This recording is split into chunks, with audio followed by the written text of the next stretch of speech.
Welcome to the Daily Exchange. We're back here, guys, and we're talking about the EOS mainnet launch. I'm with Nathan here. We're crushing it out. We're going to talk about the state of Bitcoin right now. Are we stabilizing? Are we going down? Are we going to the moon? Who knows? We'll find out. Talk to you guys soon.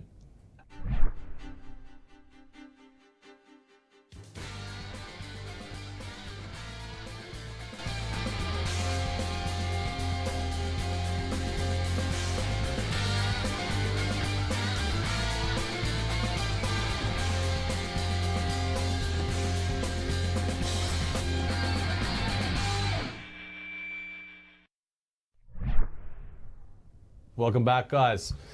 So we're in a very interesting time in the market right now.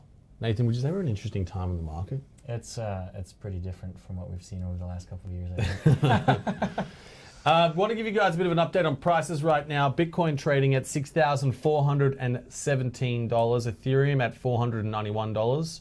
Litecoin under $100 again at $94. Ethereum Classic gave Ethereum Classic a bit of a hard time last week. It's up at $14.28. I swear it was trading around $13.80 the other week. Anyway, Bitcoin Cash, $837. EOS at $10.23. Ripple at 52 cents. And Neo at $37.93. Poor Neo. Jeez, it's really... it's down there. It's having a tough time. Cardano at 15.92 cents. Guys, it's a really interesting time right now. If you want to talk about some winners and losers right now, Joel, I believe we have a couple of ups and a couple of downs graphics that we can talk about as well. But you know, this 6,000 mark is a big mark, wouldn't you say, Nathan? Yeah. Big deal. If we go below 6,000, that's going to be spicy, man. Really interesting. We look at Bitcoin and the charts over the weekend. You know, normally we see people like, you know, they sort of we did get up around the 6,899 mark last week. We thought there was some good news with the SEC.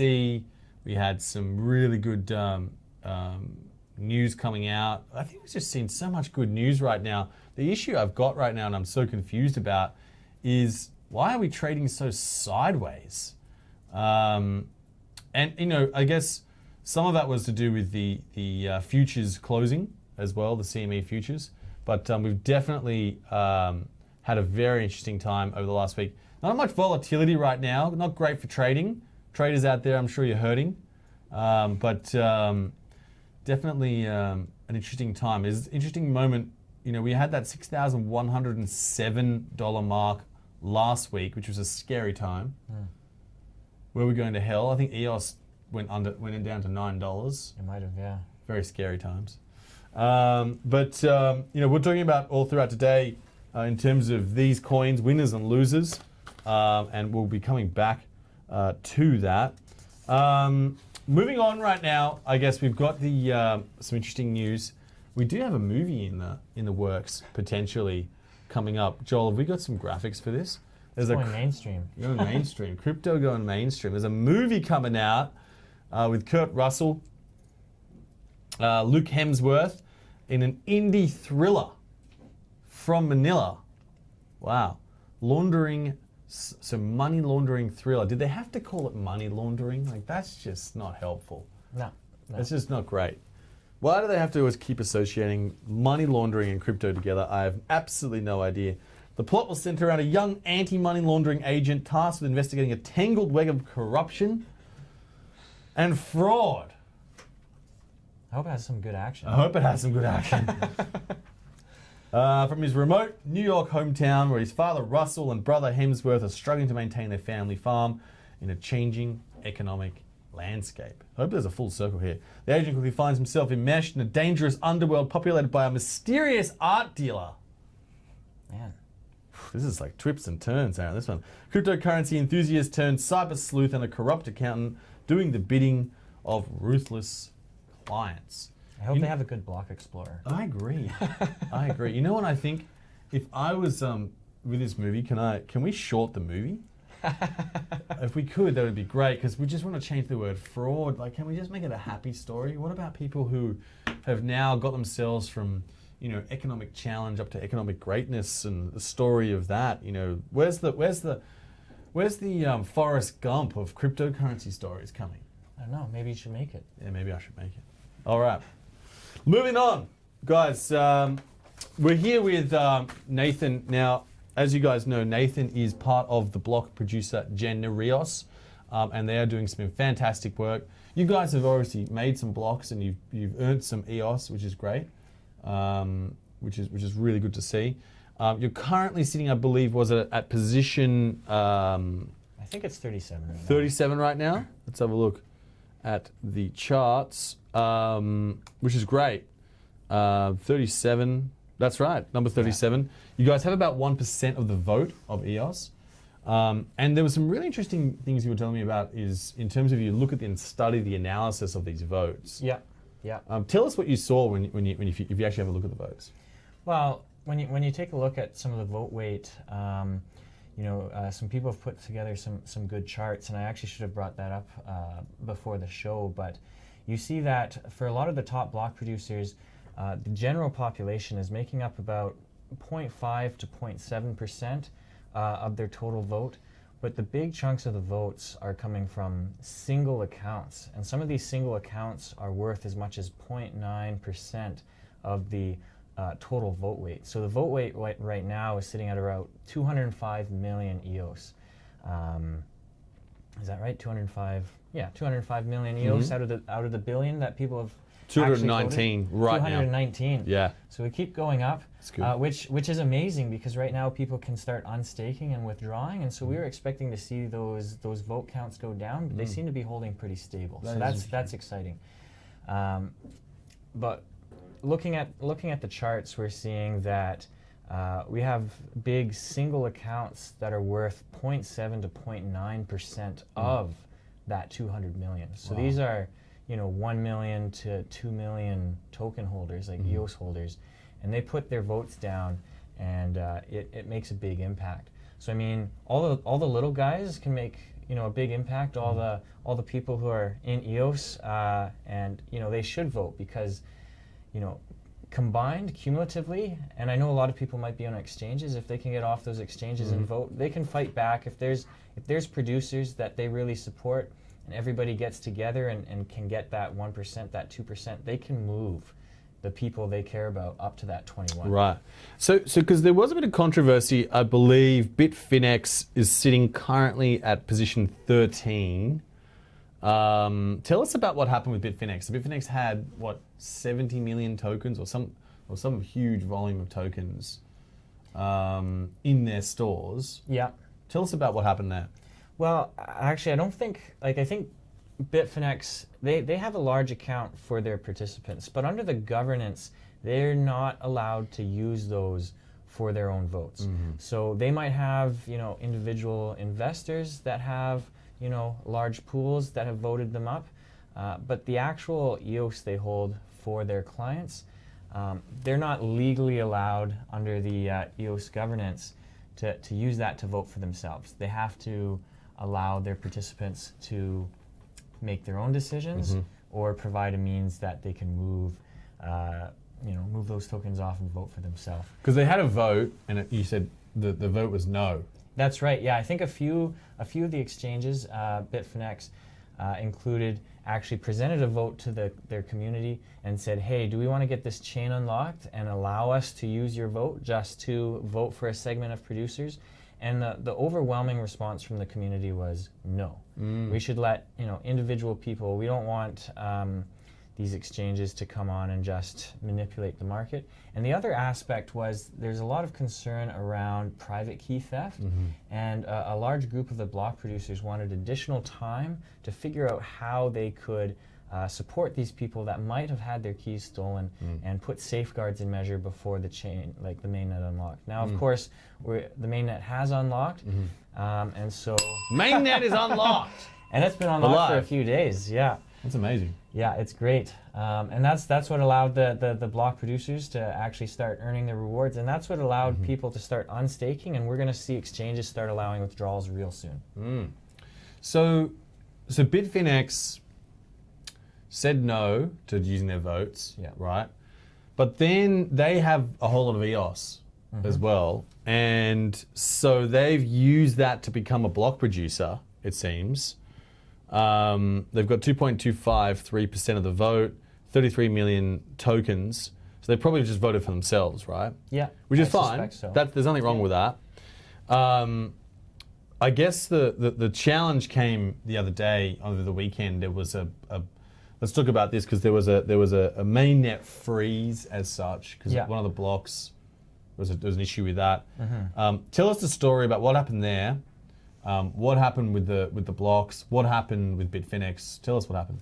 Right. So yeah, there was a freeze. There was a bit of an error, and because the unstaking process and the withdrawal process is pretty new to the chain, there's a small one-liner bug that was in the EOS IO code that when this withdrawal action happened from the unstaking, it propagated an error. And the error was such that the network didn't know how to handle it, and so it caused all the production to stop, which is actually a good thing, because you don't want errors propagating through the chain, and if it continued and you had to roll back, then all these transactions would get rolled back. So the actual stopping was a good mechanism. So all the block producers got the call, got on to discuss how to proceed, did analysis. Daniel Larimer, actually from Block One, actually got on the call to, analyze the chain and figure out what the issue was. And I think within about an hour, they had a patch that was sent out and deployed, and all the block producers were able to upgrade their code and restart the chain. So the response was quite good. The number of producers, I think there was some disappointment that a lot of the exchanges weren't on the call.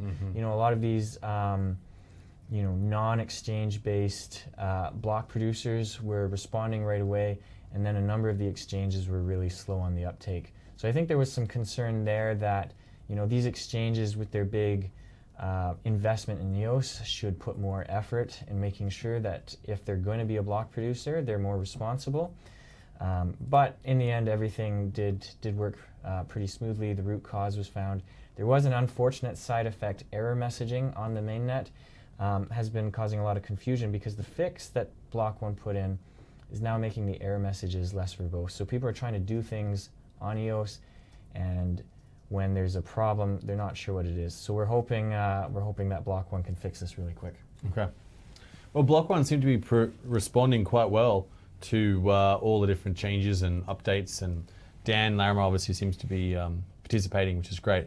Now, I want to talk about this voting mechanism, because voting is quite controversial right now.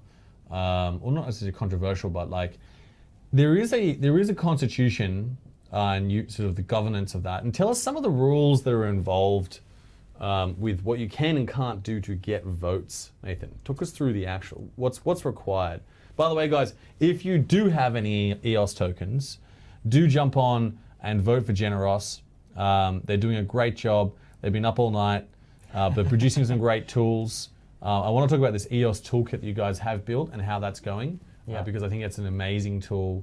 We're obviously doing premium names for your EOS tokens. We've got staking and unstaking management, and we've got obviously the different voting mechanisms and things like that. But do vote, guys. The best way to do that, I guess, is to go to the toolkit itself. Is that probably the best way to do it? You can vote for us directly on this toolkit. You can vote for up to 30 producers, and the new version that's going to be coming out tonight. As soon as this call is done, I'm back on the computer. New version coming out tonight, guys. Yeah, and so we'll allow you to vote for a full 30. And right now, we recommend using EOS Portal, and another tool that we've personally reviewed and endorsed is the EOS Voter by Greymass. But yeah, about this governance, tell us about that. Right, so EOS is a unique ecosystem where instead of the Wild West of trustless decentralization, this is an ecosystem where there's actually going to be a essentially a series of laws that everybody who uses the EOS ecosystem has to follow. There's ECAF. Can we bring this up, Joel, on the screen? So these are the EOS governance rules. Sorry, go on. Yeah, and this will get enforced by a group known as ECAF, which is an acronym that I think is, here we go, dispute resolution, the EOS Core Arbitration Forum. And so this is sort of an independent group that will be able to review breaches of the Constitution and review cases that are brought to them, and then they'll have remediation actions that the 21 block producers that are voted in will be able to action on. And so EOS CAF is EOS Core Arbitration Forum. Yes, cool. There we go. There's the one. There's the first terminology of the day, guys. EOS CAF, the EOS Core Arbitration Forum. So where people go to get arbitration and things dealt with. Yeah. So if they feel like a block producer isn't following the Constitution, if they feel they've been unduly scammed, or that someone hasn't followed all these articles, then they can bring that case towards ECAF and action will be done. And this is a huge difference from, Bitcoin and Ethereum, where if you messed up, too bad, walk away, right? So here you have something you can do about it, which is really exciting. People can feel safer using the network because there's accountability. And so that's happening right now. You said right now there's a case in arbitration we're getting close to in a little discussion around some people who are potentially getting their tokens stolen or whatever it may be. Yeah. And it's currently being discussed in the arbitration in CAF. Yeah. CAF? Core Arbitration Forum. Tell us what's sort of happening there and what's sort of the process and how are people finding that? So it's still a work in progress right now. There was a call last night that I was on from 11, and I was still on the call till 1:30 in the morning, just listening to the block producers. There's a lot of personalities that are trying to figure out the best way forward, because the ECAF group is still sort of being finalized, how their recommendations go to the block producers. And the big thing was there was a number of accounts that were brought forward that they started being unstaked, and it was being unstaked without the knowledge of the owner. And so they said, I think my key's been stolen. These actions are occurring. Is there anything you can do? The recommendation was brought forward to basically blacklist those accounts. And what that does is it puts them on a temporary freeze. So if someone tried to transfer the funds off, that would fail. And then that would give ECAF more time to decide if the case was brought forward by the rightful owner, by a scammer, and decide how to do those funds. The block producers were really torn, because it's like, are they taking liability if these people were the rightful owner and needed to trade, or are they taking responsibility by doing nothing, that a scammer stole these accounts? And so it's still a bit in flux. It's still quite heated. It's interesting to watch. I think we could do a show just on watching the drama unfold there. Well, there's always a bit of drama and everything. How would you say, Nathan, the state of the current block producers and their relationships are right now? Maybe there's an index out there. We should get an index going. The block producer state of affairs. Right. I think it's pretty good. Everybody's still treating each other with respect. Yeah. I think a lot of people have their own opinions on what EOS should be, which is great, because that's the point. We need to make EOS what we want it to be, and that's why everybody can vote. And this is where it really turns into even a stronger election campaign. And I think we need to see in the coming days where these block producers are going to say, this is our stance, and the community needs to vote on people who are going to make EOS the way they want. It's one thing to say, hey, we brought this technology, we're running the infrastructure, but EOS is more than that. This is a new sort of state of law, and you want to vote for people who are going to make EOS what you want it to be, make the law what you want it to be. So this is full-on election campaigns. Non-stop election, non-stop campaigning. It's almost like the president election. That takes forever. That's really interesting. And so no forks in the wings right now of EOS? No forks. Everyone's committed to one mainnet. Everyone's in. Everyone's all in. Everyone's on the bus. Yeah. Everyone's sitting in their seat. That's nice. It's like a little picnic, you know? I enjoy that. I have heard that there's some groups, not related to the block producers, but there's some groups that want to take the EOS code in a different direction. They don't agree with the governance model. And so I think there's some splinter groups that they aren't forking EOS, but they're going to use the code Block One's produced and start their own chains. So that's something to keep an eye out. But the block producers aren't so heated that they're going to fork. Everyone's still working together towards the best for EOS. Mm-hmm. That's really interesting. We've got an interesting terminology of the day. It's called what is an airdrop? And I want to talk a bit about that. What is an airdrop, and are we seeing more of them? Because in particular, I've noticed EOS tends to take, there's some interesting views on ICOs and going via an airdrop and things like that. But I guess I want to start with just that definition. To me, an airdrop is a way in which a coin can give out its tokens. They use the word air as opposed to land. So you have an airdrop and a land drop. I was actually at a conference in London, and someone came up to me and gave me a little token. Really? Yeah, I was blown away. I was like, what is this actual thing? Is this for real? Is this legit? And that's called a land drop. And an airdrop tends to be through sending out to lots of addresses. So if you check your ERC20 compatible wallets, you tend to find lots of little random coins and things like that. But the idea behind this, what is the idea, Nathan, behind doing an airdrop? Why would you do an airdrop? I think it's to get instant engagement of the community. If you're told that you have to, purchase a new coin, you want to read the business case, decide if it's something you want in investment, that's a lot of effort. You don't have any initial engagement. But you switch to the airdrop model and you just give everybody some coins. And maybe that coin's worth something, maybe it's not, maybe it's worth something in the future, but you're like, hey, I have this thing. I already have it, I own it. Let's find out more about it, right? And getting that engagement right away, I think we see a lot of airdrops instantly become valuable because people are starting to trade it and value these coins. They want more, they don't want it, and it starts generating immediate value. And those airdrops can be accompanied by an ICO, and other guys just do strictly an airdrop, and they do multiple airdrops. There's all sorts of things you can do with it. Well, it's really interesting because you take a coin like Bitcoin or Raven Coin or Movio. There's no ICO as such. The code's just gone straight to mainnet. I'm not sure if they've done necessarily airdrops as such, but I think what is interesting about that particularly, without any ICO, but one of the big topics right now I think is this idea about are certain coins securities? Right.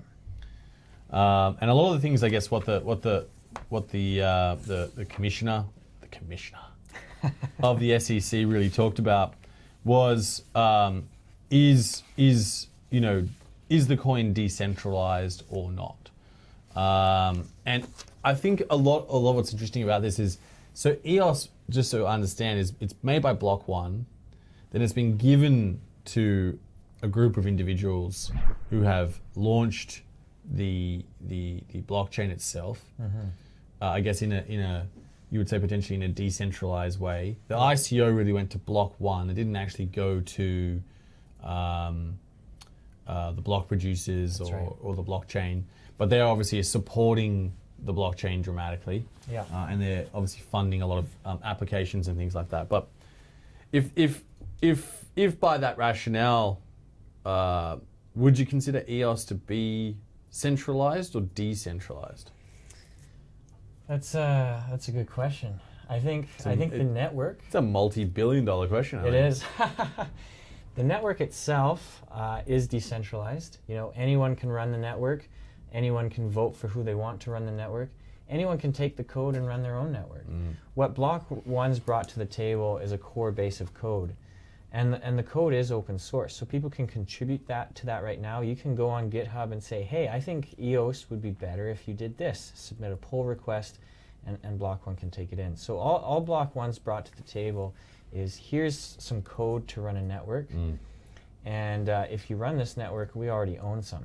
Right? They own 100 million tokens, which is getting vested over 10 years. They don't own it right away, so there's a vesting schedule.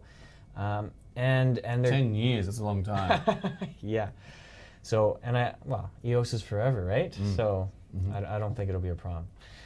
But there was actually some discussion last night amongst the block producers as well, whether Block One should have an SLA. If the block producers identify a problem, should Block One respond right away? Do they have that sort of obligation to the community, or do they not? Should block producers just revise the code? Who's that responsibility? So it's a bit interesting. And then tying back into the securities, owning these tokens is, you don't have an ownership. Everybody has ownership of EOS, including Block One has ownership of EOS, but no one has ownership of Block One except Block One. So everyone owns part of the network, but there's no dividend. There's no, I don't know what you can say. It's like everybody pays taxes and owns the road. Gotcha. That's very cool. Very cool. Wanted to go through the top 10 or top 20 coins, if I can, Joel. Bring them up on the screen and just talk about risks or potential. This is obviously my opinion. This is not financial advice. Do not trade on this. We are not talking about cryptocurrency profits or anything like that. This is just purely my opinion. But looking through these different coins, right, you've got Bitcoin. I think that's fairly decentralized. Ethereum, pretty decentralized. Although they did have an ICO, but I would say that most of the mining is now decentralized. And a lot of the development gets done decentralized. Ripple, I would say, it's pretty centralized. That's pretty centralized. Bitcoin Cash, I'd say, is relatively decentralized. EOS, relatively decentralized as well. Litecoin, decentralized. Stellar, I'm not sure how exactly the governance of Stellar works, but sounds to me like that could potentially be, that was anticipated to be much like Ripple, so potentially that could be centralized. Yeah. Cardano, I'm not actually sure how the mining works with the Cardano. I haven't followed it. I haven't followed it either. But if it is centralized, that would be very interesting. They have a different kind of, I think, consensus mechanism to some extent. IOTA, well, I can't see that being centralized at all.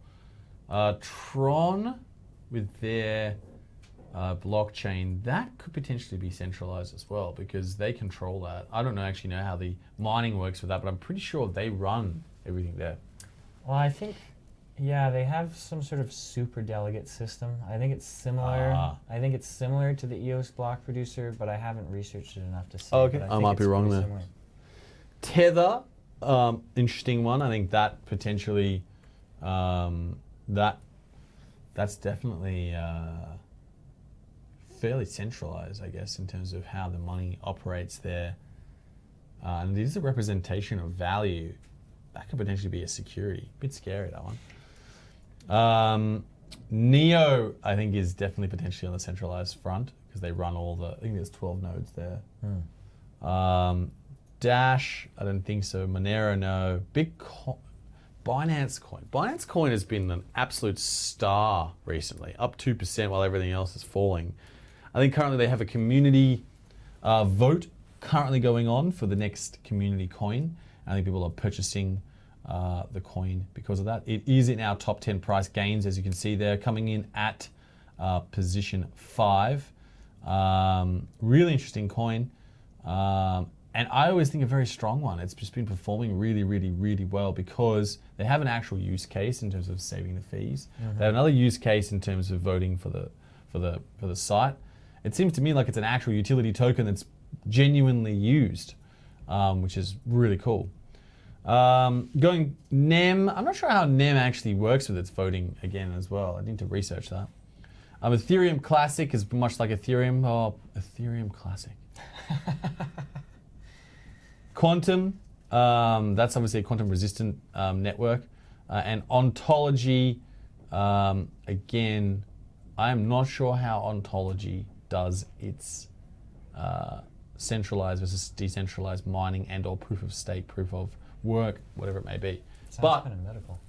It does sound a bit medical, doesn't it? But regardless, there are some coins there that could be considered potentially central, and we should definitely watch out for those. I've been hearing a bit of rumor right now as well. This is a big rumor right now that people are predicting the death of Ethereum by the end of the year. And that's a big call. Wow. Now, I think it's too much. I don't think that that's even nowhere near possible because there are too many people, too much like consensus group and all those kind of things invested in building those applications. There's too many tokens, too much of an ecosystem. I don't think there'll be the death of Ethereum. But I do think there's going to be, as some of these other blockchains come online, a changing of the guard to some extent. It might even boost Ethereum if there is cross-chain interoperability or there are bridges built between the different blockchains. But I think this idea of the death of Ethereum is well and truly overhyped, and I wouldn't be listening to those guys I think they need to speed up their game. They promised like a proof of stake system, and I think they need to hurry up. I agree with you. Just checking in on prices, guys. Bitcoin is trading at 6,418, Ethereum at $491, Litecoin at $94, Bitcoin Cash at $838, Ethereum Classic $14.28. Ethereum Classic is performing really well right now. Not sure how and or why Just or need where. to make anything a classic. Make something classic. People like classic. People love classics, like cars. Yeah. Should make a Finder classic. That's just A classic Finder, like the old school design, you know? What about Holden Classics? Holden Classics. EOS at $10.22. Ripple at 52 cents. Icon trading quite well. Cardano at 15.86 cents. Really interesting right now in terms of where some of these coins are headed. Given that everyone's really worried about where Bitcoin will go from here, the futures seem to be aligned fairly well to where we are today at 64.20. We were trading at 64.18. So really interesting times. Right, coming back. Looking at the next thing we want to talk about is market sentiment right now. So I'm going to come up and talk about that. We'll talk about some moon coins and also want to get into talking about mining and where we're at right now, and just the top 5 Ethereum dApps. But in the meantime, thanks so much, Nathan, for coming on and talking about us and giving us an update on EOS. Yeah, no problem. We're going to cut right now to an interview we did, Joel, if we can. But thanks so much, Nathan, for coming on. Thank you. And talking to us, giving us the EOS update. Appreciate your help there. It's great. Appreciate it. All right, guys, we'll be right back after this. Is there anything you think people should look out for? Like anything that you're noticing now that's kind of like, that looks like Trash. Yeah. IOTA, majorly. And why's that? Just this stuff doesn't work. They said they've got a partnership with Microsoft. I don't know how true that was. I don't know if it was, or they were just hosting their stuff on Microsoft Azure, which is their cloud server. Like Microsoft, I think, came out and said that they're not really doing anything together. That makes me a little skeptical. If I was putting a caution sign up, I would say everybody should check stuff much more than they are right now. Everyone is a genius because the market goes up 20% every day, and in 2 weeks you've tripled your money and you can't lose. The reality is all these projects that everyone's betting on, so all these, this coin, that coin, everyone's betting on them because they're all going up in this huge hype cycle, which is amazing, and I'm so happy that so many people are making tons of money. But the most dangerous thing is that it grants all these traders illusions of skill. And if I have like the illusion of skill where it's like, oh, I'm a genius, I can't, like, oh, no, I know what's up, but I keep winning and that's the most, for me as a trader, that's the most dangerous thing that I could ever have, because I'm going to feel invincible, and I'm going to feel like that because I think it's out of my own skill and not fortune that I'm getting lucky. And right now, with all these sort of like public, I think it's the easiest way to think is like publicly traded cryptos. So it's like, you know, if Facebook came out tomorrow and said, Sheryl Sandberg and Mark Zuckerberg are leaving Facebook, I don't have a crystal ball, and I'm not a fortune teller, but my best guess would be that the stock would go down significantly. Now, in the same way, all these publicly traded like tokens or cryptos, they all are going to account for the same thing. Very few of these projects have executed on anything, right? They're all white papers, they're all speculation, which is cool, but at the same time, you're going to have, everyone's getting into it because the guys are former Microsoft and former Facebook, and their advisory board is blah, blah, blah. And, as startups go, like startups are so hard, the idea is it's all about execution, and no one's executed yet. Everyone's betting on this hype and froth, yet, when it comes to startup land, it's 95% execution, 5% idea. And we're going to see who executes and who doesn't. So I think a lot of people are going to lose a lot of money if they're not anchored into, as a majority of their portfolio is not anchored into something much more long-term focused, like core protocols like a Bitcoin and Ethereum, where you have some side money that dabbles around that's not going to drain your whole portfolio. If, IOTA or ZPN token or whatever just came out that went up a zillion %, then goes to trash, basically. I think that's one of the things that not enough people do. They put too much into the it's all speculative, but they put way too much into all these sort of new frothy coins, instead of keeping like a core reservoir. Because remember, even holding Bitcoin is risky as hell. Bitcoin could go to zero tomorrow, it would not surprise me. If I woke up tomorrow morning and said, oh, Ethereum and Bitcoin have been canceled due to unforeseen technology issues. Okay, that would not surprise me. So I think even being involved in the industry is risky, but you want to de-risk yourself by keeping as much as you can in the more proven track record ones that can execute. So I'd look at Bitcoin as being, the grand master of execution. It's been around for 9 years. They have a $300 billion market cap that is basically impenetrable. That's basically like a $300 billion bug bounty that any hacker around the world can get if they are smart enough, and nobody's been able to get it yet. So that's kind of interesting.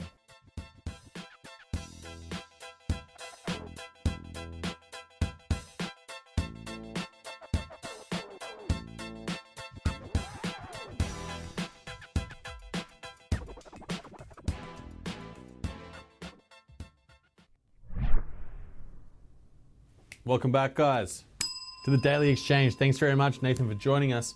Guys, we're going to talk about market sentiment right now. And there's a beautiful little tool that it's called the Crypto Fear and Greed Index. Joel, I've just brought it up on the screen here for the guys. And it just gives you an idea of where we're at. So it goes from 0 to 100, so 0 to 100 real quick, actually. Real quick. 0 being extreme paralytic fear where you can't get out of the home because the cryptocurrency gods are going to scare you. 100 being literally walking into the Lambo store and buying whatever you want. 23 right now is kind of the index we're at. Let's have a look at the, so we're pretty scared right now, extreme fear. Now, if I'm not mistaken, you have a look at the graph over time. In February, we got up there, we got pretty bullish, and then we got real scary down here in 11 around April. Early February, we were around 8 as well, and then we shot back up. We went back down in April. This was on that 6,500 mark. We went back up and now back down, and we're pretty scared right now. How do you guys feel right out there right now? Do you feel scared? Do you feel like we're going to zero? I don't think we're going to zero. I think we're just in like a weird primordial soup of uncertainty. That's where I think we're at. It's really interesting that they measure this as well in terms of how they actually go about doing it. They look at volatility, market momentum, social media is about 15%, 15% surveys, dominance, trends is 10%. Really interesting. I think it's very fascinating in terms of how they've gone about doing this. But do you feel like we're in extreme fear? If we are in extreme fear, that would potentially be a good time to buy, if I'm not mistaken. But that's not financial advice. But I would definitely think that given the current state of the market, we had Rabi on last week, and he was saying it's probably going to be about 315 days. Well, now it's 312 days until the next bull market comes. So everyone's sort of feeling like there might be a bull market around the end of the year. Around Christmas time, people got to buy presents, buy your grandmother some Bitcoin, your dad, your ex-girlfriend. No, don't buy her any Bitcoin. That's probably not the way to go. Guys, do you feel like we're in fear, greed? Where do you sort of feel we're at? And how would you rate your fear or greed out of 100 right now? 23 as per alternative.me, suitable software are saying. Cool. Guys, moving on. We're having a look at some moon coins right now. Moon coin it up. Binance Coin is just ripping through everything right now, which is really interesting. But just having a look at cryptomoons.com/mooning. Mooning. Love that. Love the name of this website, by the way. Crypto Moons Mooning. Joel, what a name. Seriously, like who comes up with that? What do we got? Commodity Ad Network. Can. Actually, I was talking with Trader Cobb this morning as I was walking. Actually, we're driving up Bondi Road. And Trader went and met with these guys and interviewed them and said there was some really interesting things going on with them. Swarm, Fastcoin, Erillium, Powercoin, Mintcoin, Ycoin, Super Bitcoin, Mincoin, Mintcoin, Billionaire Token. Wow, Billionaire Token. That's out there. FutureX and Strata. Really interesting right now, given we're in such a bear market as to what is and is not mooning. I am of the opinion right now that we are in quite a downtrend. We do have VeChain, which is performing quite well. I swear Binance Coin is just flying. Argor or Rep has been holding still. Really interesting one again because of their current team, the state of the team. Wanchain down below $3 at $2.88. Scary times potentially, maybe not. Bancor seem to have been performing quite well over the past, but right now seem to be down a bit. This is the Made coin that we've been looking at, 0.73. You might even say that coins which are either stable and or going up right now, potentially other places to hide. There are lots of people who are obviously jumping between coins right now, and it's a pretty rough thing to go and do all day to try and maintain your value. I do think there is a lot of potential right now in the market with a lot of these projects. They're just taking a lot of time to get done. Polymath trading at 38 cents. They were up around $1 just before.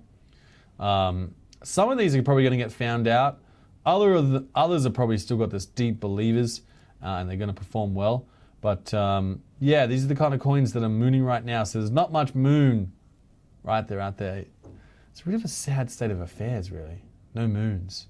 What are our big price decreases? So we got big gainers: Docademic, Decentralar, Redcoin, Mithril, Nulls, VeChain, Binance Coin, Drop, Wick, and Rep. I wonder where Rep is up today. Very interesting stuff.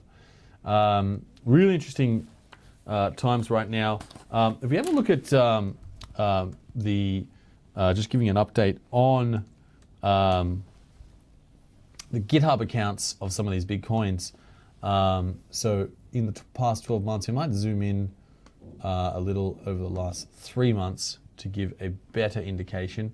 Looks like ZRX is still performing well. Republic Protocol, I haven't heard of those guys. EOS is just continuously storming out updates. Tron is obviously moving. ZRX, Skycoin, haven't heard of those guys. Archain, I have heard of Archain of recent, proposing to be one of the huge transaction per second protocols. Don't know if it's going to happen. Looks like it's going to take a long time to actually get about, but something to potentially keep in the back of your bag if you were thinking about it. ELF, again, something which a lot of people are talking about. I'm not exactly sure what they do, unfortunately. I should find out. Fantastic movement still by these GitHubs. And it just goes to show some of these teams, they're all actually, a lot of them are doing stuff, which is great.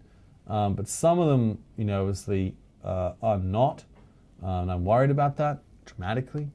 Cardano seems to be making some commits, which is great to see. Eternity making commits.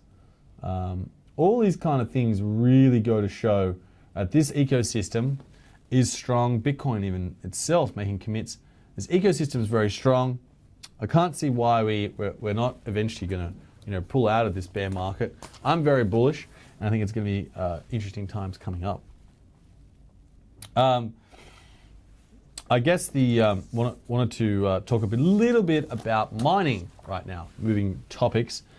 Apple recently banned crypto mining on its iPhone and iPad. Now, I personally never mined a coin on my iPad or my iPhone in the past, but that would be very, very difficult to do. So they've, at their WWDC, Apple has better documented its rules around cryptocurrency mining, introducing language declaring that apps may mine crypto unless they process that mining off device, like in a cloud-based mining. We've got wallets. Apps may facilitate virtual currency storage, provided they are offered by developers enrolled as an organization. So you can make wallets.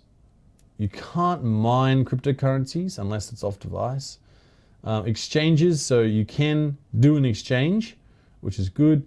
ICOs seem to be something which needs to be done by an approved financial institution. It must comply with applicable law. Make sure, obviously, it's not a security. And cryptocurrency apps may not offer currency for completing tasks such as downloading other apps, encouraging other users to download, posting to social networks. Which is really interesting. I think a lot of apps in their core white paper have promised to give coins or tokens for doing actions. That might pose a serious problem to some of those apps. You got Sweatcoin in terms of walking around and getting coins for that. I just really wonder what's going to happen there. We are in a bit of a bear market, guys. Just giving you a quick update on prices right now. Bitcoin trading at 6,423, Ethereum at 491, Litecoin at $94, Bitcoin Cash at $836. Ethereum Classic, the darling child of the industry, $14.27. EOS at $10.19, Ripple at 52 cents, Cardano at 15 cents 86, VeChain at $3.05, IOTA at $1.16, and Neo at $37.76. Guys, moving on to the final item for today's show. I am a little bit unwell today. I'm sorry. Normally I'd have more energy. Joel, I'm sorry I haven't given you my 100% today. I'm doing my absolute best. Want to have a look now, Joel, at this. There's a site called dApp Radar in terms of it tracks the Ethereum applications, the dApps that are actually running. If you look at the top 5 games there, CryptoKitties still is very strong. Ether Online is a game where you go and search for Ether and you fight dragons. Ether Mon, Ether Goo, and Crypto Strippers. Crypto Strippers is a new one, never seen that before. Then we've got casinos. Top 5 here is still Ether Roll, VDice, Edgeless, and then Funfair. I wonder why Funfair isn't as high. EOS Bet as well, very interesting. I don't know why Funfair isn't as high as it should be, but anyway, that's something to look at. Marketplaces. OpenSea, a very interesting project where they have initial items or items that are of value like CryptoKitties and all those such, and you can purchase and trade those. Decentralized Marketplace, eMoon, TradePass, and Known Origin. These are some interesting marketplaces to look out for. In terms of dApps, the IDEX and Fork Delta are exchanges, very strong in terms of how they operate. Huge volume, you can see there, 6,500 Ethereum in the last 24 hours for IDEX, 1,500 in the last, sorry, 1,450 for Fork Delta.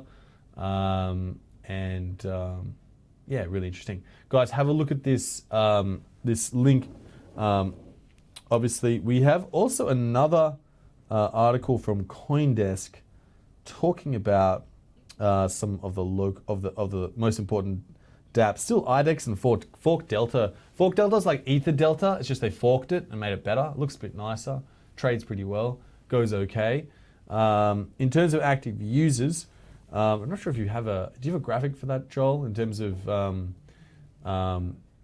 those top 5, but it's definitely always interesting to look at the actual adoption of applications and what can and can't be done.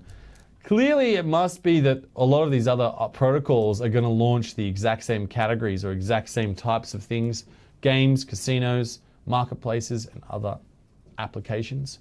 It seems to me like the casino slash gambling area would have performed a lot better, but I don't understand why that has not been the case.